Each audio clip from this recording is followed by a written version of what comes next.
it looks like we need a new definition for 2020 vision. That is, if we're going to survive in the year 2020.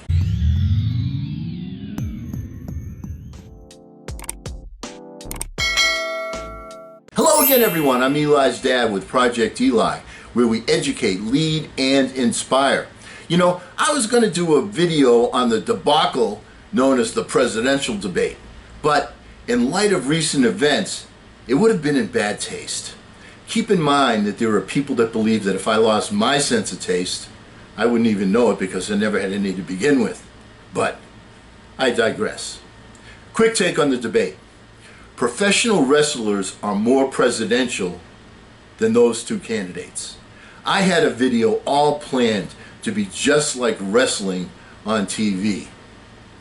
Good evening, presidential debate fans.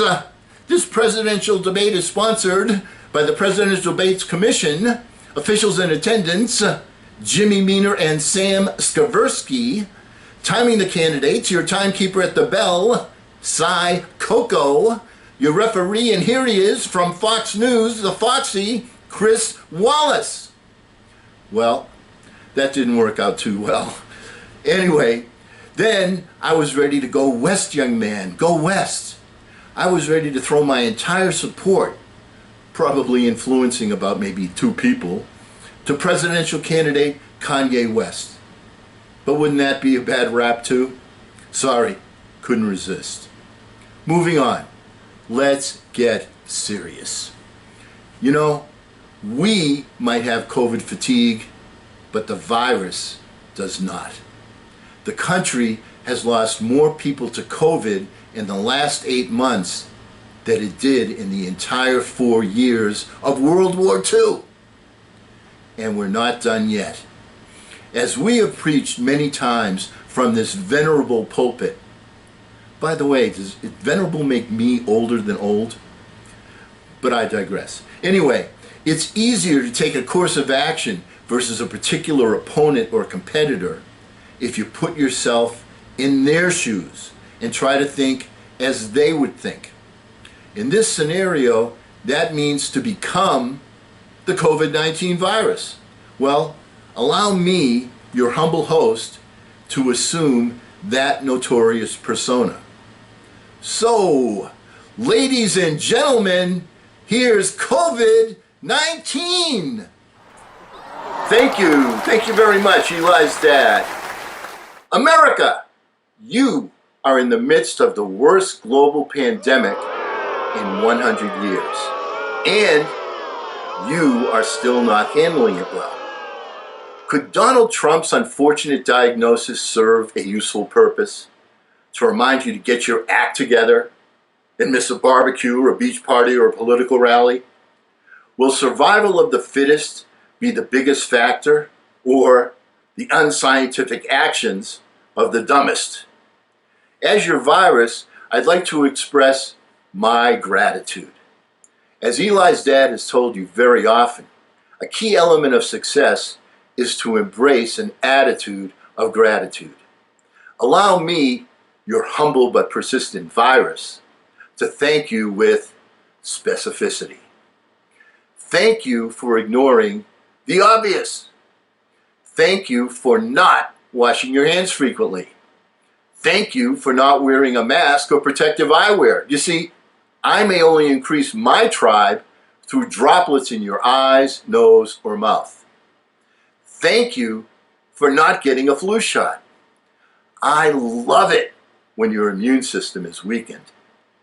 Thank you for continuing to gather in large groups, especially indoors. Hey, the next round of drinks is on me, but only if you're huddled closely together at the bar. Hey, barkeep, what kind of beer do you have? Well, great. Get all of those people some Coronas. Thank you for making younger people feel invincible. I find their selfishness contagious.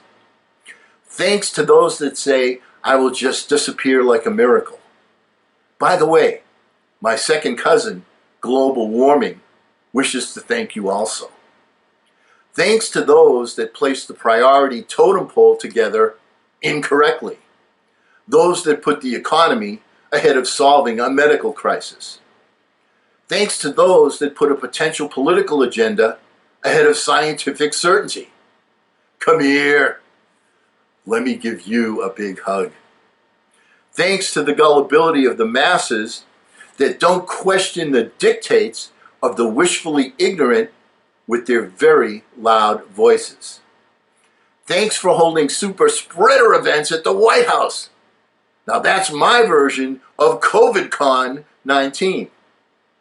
Thanks to the optometrists that have prescribed rose-colored glasses to those that cannot see black and white. I mean, I'm right in front of you. Can't you see me?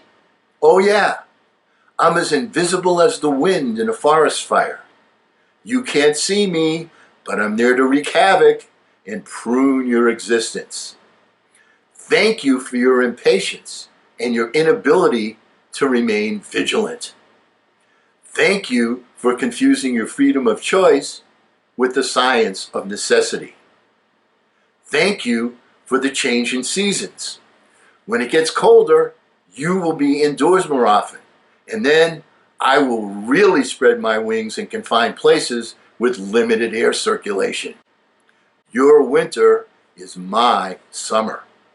But most importantly, thank you for putting your personal independence ahead of the common good. Human beings, what a species. Eli's dad, back over to you. All right. We've heard from the virus. Thank you, Mr. 19. Thank you. My response as a citizen that is senior, that has seen and experienced a lot, is enough already. We must adopt the prescribed public health measures and adopt them vigorously and urge everyone in the country to adopt them also. Let's follow the guidelines of those experts that are in the know. Sometimes their advice changes because of new knowledge obtained through trial and error and experimentation. But you know what to do. Wash your hands, social distance, wear masks, no groups more than 20, not opening up indoor places unnecessarily like restaurants and bars. When we do all of the right things, we will actually be able to get a hold on this. We'll be able to trace, to isolate and quarantine as it becomes necessary. We have seen significant improvement when we do this, when this occurs. I mean, it could have been New York Pity instead of New York City. Let's model science, not politics. Let's model necessity, not convenience.